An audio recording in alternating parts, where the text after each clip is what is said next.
अब यहां पर ब्रह्मा जी रचना का कार्य कर रहे हैं। जब कुछ भी ठीक से सफल नहीं हो रहा, तब ब्रह्मा जी ने भगवान का ध्यान किया।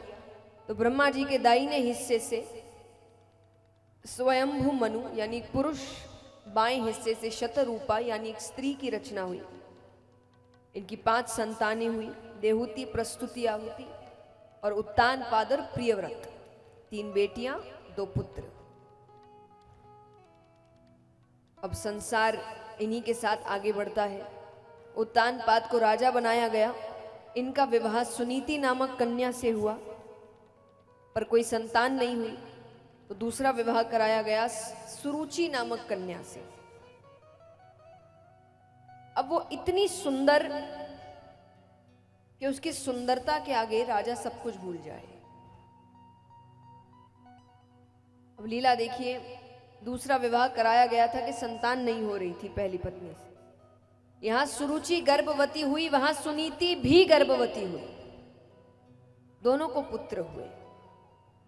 सुनीति से जो पुत्र हुआ उसका नाम था ध्रुव,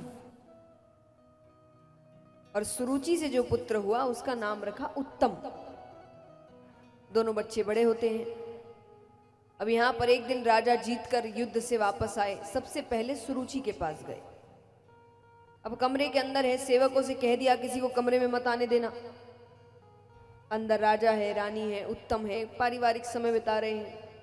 ध्रुव जी को पता चलता है, वो तो बहुत प्रसन्न हुए, पिता जीत कर आए हैं। दौड़ते हुए आते हैं, पूरे महल में आवाज आ रही है, पिताजी पिताजी पिताजी।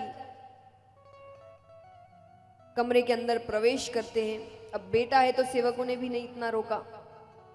शुरू में कहते हैं 1-2 बार नहीं जा सकते, पर वो जब नहीं मानते तो उनको लगता है बेटा ही तो है, क्या करेंगे।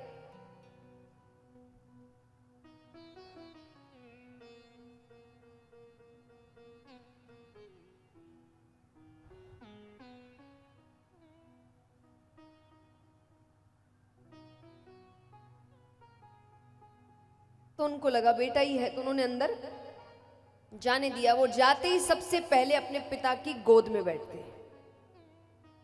अब सुरुचि को अच्छा नहीं लग रहा। उसने कुछ देर तो देखा, कुछ देर बाद उसने हाथ को पकड़ा और नीचे धकेल दिया। अब यहां ध्रुव अपने पिता को देख रहे हैं कि वो कुछ नहीं कह रहे। वो कहे आप इतना बदल गए, विश्वास ही नहीं होता, ऐसा क्या कारण हो गया। सुरुचि कहती है कारण अपनी माता से जाकर पूछ। बोले आप भी माता हैं, आप ही बता दीजिए। उन्होंने कहा क्योंकि ये राजा है, राजा रानी के पास आते हैं, दासी के पास नहीं। वो कहे मेरी माता दासी नहीं है, वो महारानी है। बोले थी, अब वो स्थान मुझे दे दिया गया है और तुम्हारा स्थान मेरे पुत्र उत्तम को। ध्रुव जी कहे उत्तम को जितना मिले मुझे उतनी खुशी होगी, मुझे तो बस पिताजी की गोद में बैठना है। बोले गोद में बैठना है तो जाकर भगवान विष्णु से कहना कि तुझे मेरी कोख से पैदा करे, वरना तू गोद में नहीं बैठ सकता। डांट कर भगा दिया। अब वो अपनी माँ के पास गए हैं, रो रहे हैं। अब माँ 1 बार समझाती है, 2 बार समझाती है, 3 बार समझाती है, 4थी बार वो भी झुंझला गई।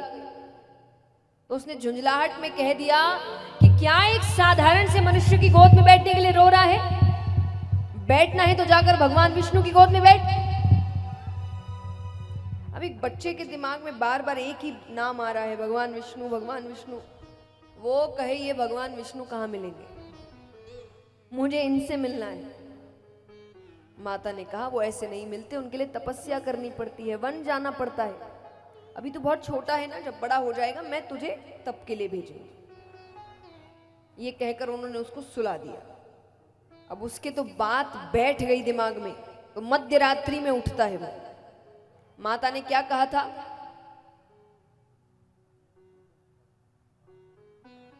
कहा विष्णु भगवान कैसे मिलेंगे, तपस्या कहां जाना पड़ेगा, वो चलते हैं वन की ओर। अब वो वन की ओर गए, भगवान डर गए। भगवान यहां पर कहे अब जंगली जानवर है कितने, तो भगवान ने नारद जी को भेजा कि आप उसके साथ रहिए। देखिए, मैं हमेशा कहती हूं कि जब कठिन परिस्थिति आती है ना, आपको लगता है कि भगवान आपके साथ गलत कर रहे हैं, उस वक्त उस कठिन परिस्थिति की आपको जरूरत है। लेकिन जैसे ध्रुव जी की कठिन परिस्थितियां चल रही है, पर भगवान ने नारद जी को भेजा है, भगवान वैसे ही अपना साया आपके आसपास रखते हैं कि कठिनाई में है तो जब भी कठिन परिस्थिति आए तब ये नहीं सोचना कि अब क्या होगा, अब तो टूट गए, अब तो बिखर गए, अब तो खत्म हो गए, नहीं, क्योंकि वो है पीछे। तो भगवान कठिन परिस्थिति भले ही देते हैं, पर रक्षा करने के लिए शक्ति अपने आप देते हैं। क्योंकि एक बात हमेशा याद रखना, आपका जितना भला भगवान चाहते हैं उतना आप खुद नहीं चाहते। आपका काम नहीं करके भी वो आपका भला ही करते हैं। हमें कई बार समझ में नहीं आता, पर जब मुड़कर देखो जिंदगी में, तब कहते ना कि जब दिमाग गर्म होता है तब तो बहुत चिल्ला लेते भगवान पर, ये नहीं किया, वो नहीं किया, ऐसा नहीं किया, वैसा नहीं किया।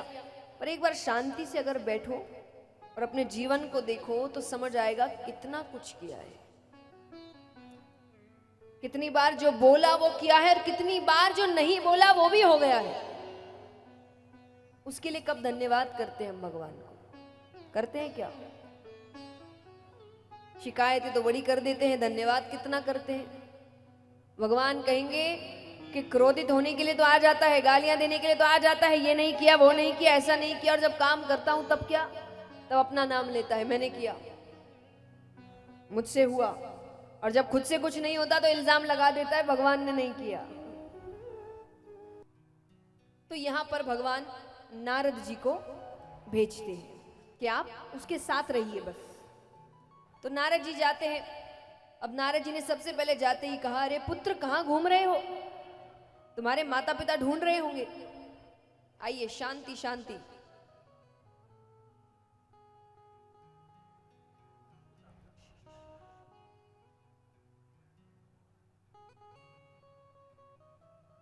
तो नारद जी कहे कि कहां घूम रहे हो? तुम्हारे माता पिता ढूंढ रहे होंगे तुम्हें। ध्रुव जी कहे, आप कौन? वो कहे, मैं नारद हूं। नारद जी, आपकी तो बहुत सी कहानियां सुनाई है मुझे माता ने। आप भगवान विष्णु को जानते हैं ना? नारद जी ने कहा, जानते हैं। बोले, वो कहां मिलेंगे? मुझे उनसे मिलना है। नारद जी ने कहा कि तुम जीवित नहीं मिल सकते, वो क्षीर सागर में रहते हैं, वहां कोई जीवित नहीं जा सकता। ध्रुव जी कहते हैं, मुझे मृत्यु का भय नहीं है, पर मुझे जीवित ही मिलना है। और थोड़ा सोचते हैं, फिर कहते हैं कि ठीक है, मैं नहीं मिल सकता, वो तो मुझसे मिल सकते हैं। नारद जी ने कहा, क्या मतलब? अरे बोले, मैं उनके पास नहीं जा सकता तो वो तो मेरे पास आ सकते हैं। नारद जी ने कहा, जरूर आ सकते हैं, पर उसके लिए कठोर तपस्या करनी पड़ेगी। ध्रुव जी कहते, करूंगा, कठोर से कठोर तपस्या करूंगा, मुझे भगवान विष्णु से मिलना है। और वो अत्यंत कठोर तपस्या करते हैं। और अंत में जब तपस्या बहुत कठोर हो जाती है, सब देवी देवता भगवान के पास जाते हैं कि प्रभु, उस बच्चे की और परीक्षा मत लीजिए, अब उसको दर्शन दे दीजिए। और फिर वहां साक्षात परम पिता परमेश्वर भगवान विष्णु प्रकट होते हैं। बोलिए लक्ष्मी नारायण भगवान की। अब वो प्रकट होते हैं। अब भगवान कहते हैं कि पुत्र उठो, देखो मैं आ गया। ध्रुव जी इतने प्रसन्न होते हैं कि भगवान को सीधा गले लगा लेते हैं। भगवान उनको अपनी गोद में बैठाते हैं। भगवान कहते, कहो क्यों बुलाया मुझे? ध्रुव जी कहते हैं, मेरे पिता मेरी माता के पास क्यों नहीं आते? छोटी माता ने मुझे इतना कुछ कहा, पिताजी ने एक का भी जवाब नहीं दिया। छोटी माता ने मुझे पिताजी की गोद से क्यों उतार दिया? अरे भगवान कहते, अरे अरे अरे, एक साथ इतने प्रश्न, एक एक करके पूछो।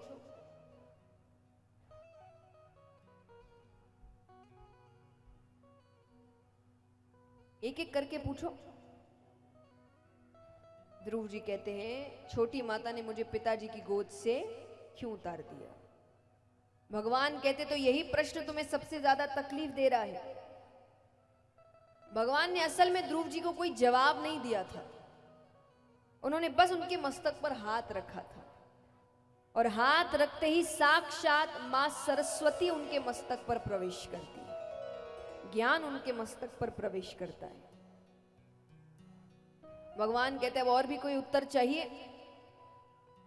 बोले सब उत्तर मिल गए। तो इस प्रकार भगवान ध्रुव जी को दर्शन देते हैं। अब चलते हैं नैमिषारण्य वन में, जहां 88,000 ऋषिगण बैठे हैं, जिनको कथा सुना रहे हैं सूत जी। और इन 88,000 ऋषिगणों में जो सबसे बड़े ऋषि हैं उनका नाम है शौनक ऋषि, इसीलिए सभी को शौनकादि ऋषियों के नाम से संबोधित करेंगे। तो शौनकादि ऋषि यहां पर सूत जी से पूछ रहे हैं कि प्रभु, अज्ञान ध्वांत विदवंशा कोटि सूर्य समप्रभा सूताख्या ही कथा सारम मम कर्णे रसायनम। वो कह रहे हैं